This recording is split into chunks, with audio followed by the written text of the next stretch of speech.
আসসালামু আলাইকুম dear learners. আজকে আমরা গাউসের আরেকটি ম্যাথ নিয়ে হাজির হলাম। গাউসের সূত্র ব্যবহার করে আজকে আমরা একটা ডিগ্রির ম্যাথ বের করব, ডিগ্রির মান বের করব। তো এখানে আমাদের 10, 50 ডিগ্রি 42 সেকেন্ড এর মান নির্ণয় করতে বলছে। তো আমাদের একটা টেবিল দেওয়া আছে, আমরা জানি মানটা যদি টেবিলের শুরুতে থাকে তাহলে নিউটন ফরওয়ার্ড সূত্র ব্যবহার করতে হয়, শেষের দিকে থাকলে হচ্ছে ব্যাকওয়ার্ড, আর মাঝখানে থাকলে গাউসের সূত্র ব্যবহার করতে হয়। তো আমরা সেদিকে না যাই, এখানে আমাদের বলেই দিচ্ছে যে গাউসের অগ্রগতি সূত্র, তাহলে আমাদের আর খোঁজাখুঁজি করার দরকার নেই যে মানটা কোন দিকে আছে, টেবিলের শুরুতে আছে না শেষে আছে। তো যেহেতু এখানে 10, 50 ডিগ্রি 42 সেকেন্ড, তো এখানে আমরা এটাকে আমরা এক্স হিসাবে ধরবো। 50 ডিগ্রি 42 সেকেন্ড এটাকে আমরা এক্স হিসাবে ধরবো। প্রশ্নে যেটা দেওয়া থাকে সেটাকে অবশ্যই আমরা এক্স হিসাবে ধরবো, আর টেবিলে যেটা দেওয়া থাকে এখানে এক্স হিসাবে আমরা ধরবো। তো এখানে এইচ হচ্ছে আমরা জানি ব্যবধান, এখানে ব্যবধান হচ্ছে প্রত্যেকবার এক করে বাড়ছে মানগুলা। তো 50, 51, 52, 53, 54 মানে এক এক করে বাড়ছে, তার মানে ব্যবধান হচ্ছে এক। যেহেতু ডিগ্রি তাই 1 ডিগ্রি। তারপর হচ্ছে এক্সের মান হচ্ছে প্রথম মানটা, এটা হচ্ছে এক্সের মান এক্সের মান হচ্ছে যে টেবিলে যেটা দেওয়া আছে 50 ডিগ্রি 42 সেকেন্ড, আর এক্স নট হচ্ছে প্রথম মানটা 50 ডিগ্রি। ঠিক আছে। তারপর হচ্ছে আমরা জানি ইউ সমান এক্স মানে এক্স নট বাই এইচ। তো এই মানগুলো যদি আমরা বসাই দিই তাহলে হচ্ছে 50 ডিগ্রি 42 সেকেন্ড, তো এখানে ওয়ান তো দাম নেই, তাহলে এখান থেকে আমরা 0.7 সেকেন্ড পাই।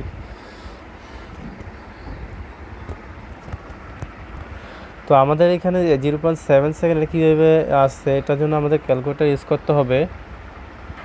তো আমরা জানি যে 1 ডিগ্রি সমান হচ্ছে 60 সেকেন্ড, এখানে 1 ডিগ্রি সমান হচ্ছে 60 সেকেন্ড। তো যেহেতু 50 ডিগ্রি আছে,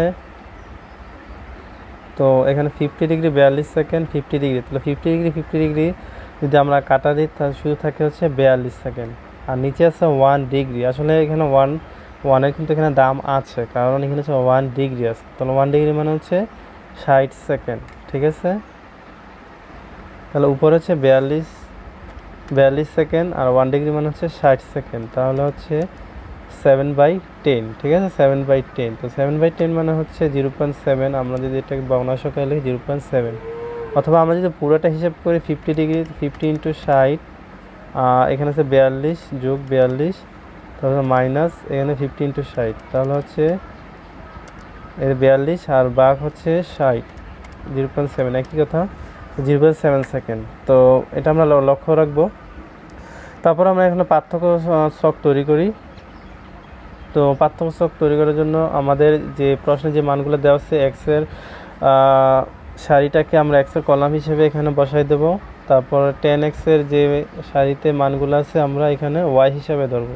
এখানে 10x-কে আমরা ওয়াই হিসাবে ধরে নিয়েছি, যে 10x ডিগ্রি এটাকে আমরা ওয়াই হিসাবে কিন্তু এখানে ধরে নিয়েছি আমাদের অঙ্ক করার সুবিধার্থে। তো ওয়াই হিসাবে মানগুলো হচ্ছে 10x-এর মানগুলো আমরা এখানে বসাই দিলাম।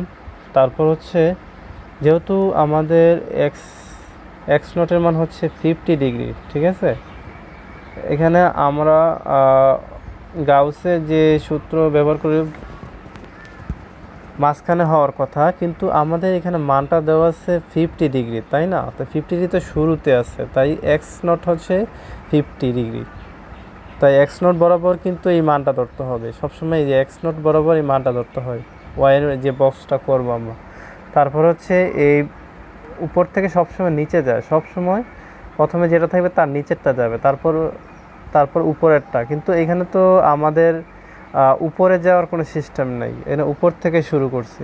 ঠিক আছে, তাহলে এখানে আমরা বরাবরই যাব, বরাবর গিয়ে আমাদের এখানে 0 পর্যন্ত আসবে। যদি আমরা মাঝখান থেকে শুরু করতাম তাহলে নিচে যেতাম, উপরে যেতাম, নিচে যেতাম, উপরে যেতাম। কিন্তু এখানে যদি আমি বলি যে নিচে, তারপর উপরে তো কোনো নাই, তার মানে এটা নিচে, তারপরে আবার নিচে, তারপর নিচে, তার মানে এখান থেকে নিচেই যাব।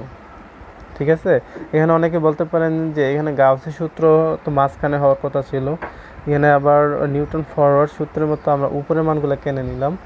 কারণ হচ্ছে এখানে মানটা দেওয়াই আছে উপরে, যে 50 ডিগ্রি দেওয়া আছে, তাই এখানে 50 ডিগ্রিটা কিন্তু উপরের দিকে আছে, তাই এই বক্সটা উপর থেকে নিউটন ফরওয়ার্ডের মতোই উপর থেকে আমাদের বক্সটা করে যেতে হবে। তাহলে এখানে ওয়াইয়ের মান হচ্ছে এটা, ডেল ওয়াইয়ের মান হচ্ছে 0.0431, ডেল স্কোয়ার ওয়াইয়ের মান হচ্ছে 0.0019, ডেল কিউব ওয়াইয়ের মান হচ্ছে 0.0002, ডেল টু দি 4 ওয়াইয়ের মান হচ্ছে 0।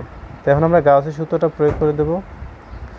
গাউসের অগ্র আন্তঃপাদন সূত্রটা প্রয়োগ করে আমরা জানি গাউসের সূত্র হচ্ছে y naught plus u del y naught plus u into u minus 1/2 factorial del square y plus u plus 1, এখানে বিয়োগ হবে, এখানে যোগ হবে, এখানে বিয়োগ হবে।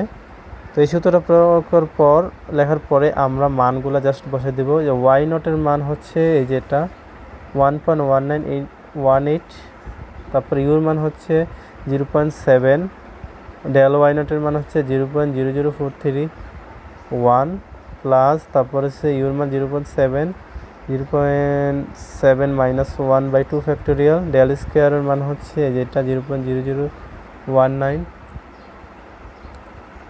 তারপর হচ্ছে প্লাস তারপর হচ্ছে ইউর মানটা বসাই দিলাম, u plus 1 u minus 1/3 factorial, তারপর হচ্ছে 0.002, এটা হচ্ছে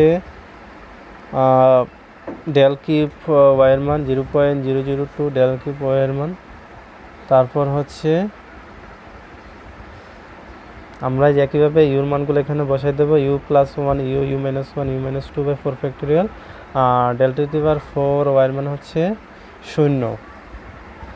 জাস্ট সিম্পলি মানগুলো বসাই দেওয়ার পরে আমরা ক্যালকুলেটারে এখানে তুলে নেব। এটা তোলার পর প্লাস দিয়ে 0.7, তারপর হচ্ছে ব্র্যাকেট দিয়ে 0.0431, আচ্ছা আমি এটা তুলে দেখাচ্ছি, 1.1918 প্লাস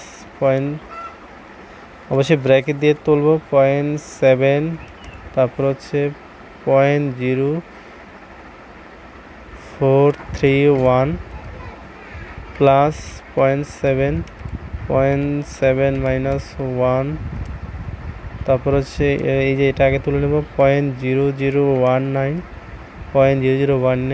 বাঘ 2 ফ্যাক্টোরিয়াল মানে হচ্ছে 2, তারপর হচ্ছে প্লাস 0.7 প্লাস 1.7 0.7 মাইনাস 1, তারপর হচ্ছে 0.002 তারপর হচ্ছে এই যেটা নিচে আছে তাহলে বাঘ 3 ফ্যাক্টোরিয়াল মানে হচ্ছে আমরা জানি 3 × 2 × 1 মানে হচ্ছে 6, আর হচ্ছে প্লাস তারপর হচ্ছে 0.7 প্লাস 1, তারপর হচ্ছে 0.7 মাইনাস 1 0.7 মাইনাস 2, তারপরে একটু 0, এটা তো জিরোর সাথে গুণ দিলে কি হবে, 0ই হবে। তো এই মানটা আমাদের ক্যালকুলেটারে তোলার পরে আমাদের এই যে 1.22 তারপর হচ্ছে এই যে মানটা আছে, তো এটাই হচ্ছে আমাদের এই প্রশ্নের অ্যান্সার। তো আশা করি আমরা সবাই বুঝতে পারছি। যদি কোনো সমস্যা থাকে অবশ্যই নক দিবেন, বুঝিয়ে দেওয়ার চেষ্টা করবেন ইনশাআল্লাহ। আজকে পর্যন্তই, আল্লাহ হাফেজ।